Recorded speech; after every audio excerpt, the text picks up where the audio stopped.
Welcome to Focus Washington. I'm Chuck Conconi, and my guest today is an old friend of mine, Meryl Comer, who's written this remarkable book, Slow Dancing with a Stranger, Lost and Found in the Age of Alzheimer's. Meryl, thank you for being here. Oh, thank you. In this book, because you've been a caregiver for what, about 20 years? 20 years now. You talk about being the secondary, or Alzheimer's caregivers are the secondary victims. Why do you say that? Well, it is the intensity of care over years. It's our form of post-traumatic stress syndrome because of the hypervigilance. And in the early stages of the disease, which is the trickiest because most times it goes undiagnosed from up to 2 years, you are trying to manage someone who is dementing in their space, giving them as much independence as you can, but still run interference. So it's that intensity around them. It's the infrastructure that filled in around President Reagan or fills in around Glenn Campbell, whose movie is just coming out, on this whole issue of how people begin to deteriorate and what are the signs and symptoms. And most people are in denial. And smart people hide out, Chuck, for a long time. So this is quite a town where there's a lot of hiding out, unfortunately. Well, you were very frustrated at the beginning because you couldn't find any doctors, you couldn't find anyone to explain this peculiar behavior which you were seeing in your husband. I was married to a physician. I typed up my observations because I respect a doctor's time, but you have to go back 20 years. And Alzheimer's was not on the radar screen. This is what I call the dark side of longevity. We have outlived the cancer, the HIV/AIDS, and this is what's waiting for us. Not that golden retirement that we all thought about. We put away our savings. Our savings won't last a month with a disease like this because all of it's out of pocket. So it is bankrupting both to systems, government systems, to families, and the cruelest of diseases because it destroys who you are and takes away your independence. So it is very difficult to watch a loved one. It's like watching them disappear in slow motion in front of your eyes. Well, you gave up a successful television career. You know, you're well known. You were anchor in Boston and here in Washington. Why did you do that? I mean, was there any reason? Well, the reality, again, going back then, is, and even today, quite frankly, there were no treatments at all. And no facility wanted us. With early onset, they're younger, misdiagnosed. He was strong, became violent, and he would have been over-medicated and restrained in a facility. So I left my career to try to help, and then I had to make a decision to leave. But I will say, in looking back, 20 years later, nothing has changed. I was 48 years old. Today, the average caregiver is 48, sort of sandwiched between taking care of their kids, now taking care of their parents.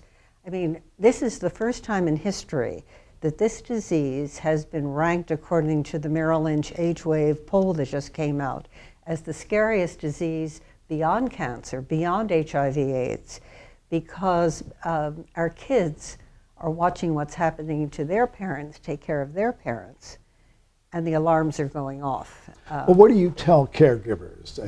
What is your prediction? What do you say they have to do, have to learn? And is it possible? Not many people can do what you did or have done. Well, you'd be surprised, but you never know what you can do in a crisis. And I give caregivers a great deal of credit. We are ignored, though, in the system. And the government policies that want to keep people at home and not hospitalized assume caregivers are healthy. For dementia-friendly societies, assume that we're the first responder when things go south. And they always go south, because this is the mind playing with the reality. They presume we're healthy, but we're not. 40 to 70% of us are clinically depressed. Those are high stats. And 10 years off our life if we're taking care of a dementia patient, which speaks to the stress. What I say to caregivers, and the only reason I wrote the book, quite frankly, was we have to unlock the conversation. We are the keepers of the secret, and unless we unlock the conversation about what this disease really looks like, we will have no policies in this country. We spend less than 1% on research, Chuck, at a time when we spend $215 billion annually on care. Now, we know better. We're reactive as a society, and yet we see this train wreck coming. What can be done? I mean, I see you also volunteered for an Alzheimer's study because you might be at risk. Why did you do that? I did that because it's time that those of us who will admit to being 65, Me too. it's time to step up, because we've learned with the phase 3 trials that were very costly, that we're going too late in the disease. So our goal is to be preventive and stop the disease before, because once your brain cells are dead, they are dead. Even the idea of injecting you with fresh blood or young blood, that's right now still a dream. But unless asymptomatic adults step up and say, this is about prevention, this is about the future, and we are not terrified by knowing that we are at risk, this will help in a great way. So there are A4 prevention trials all over the country, by the way.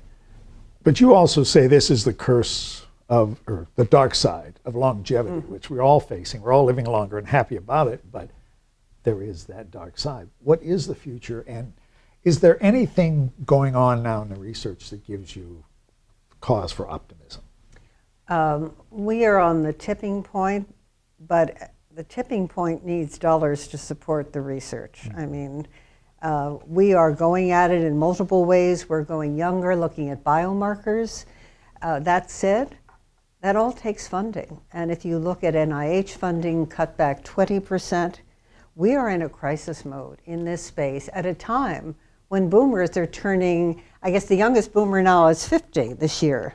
In 2014, we're turning 65 at a rate of 4 million a year.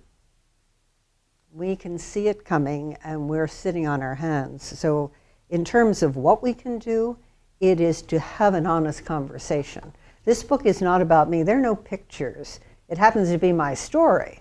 But it was to try to unlock conversations that have gotten stuck because there was no hope in our space. And we have to be able to think forward and say, we are going to change this for the next generation. Meryl, thank you.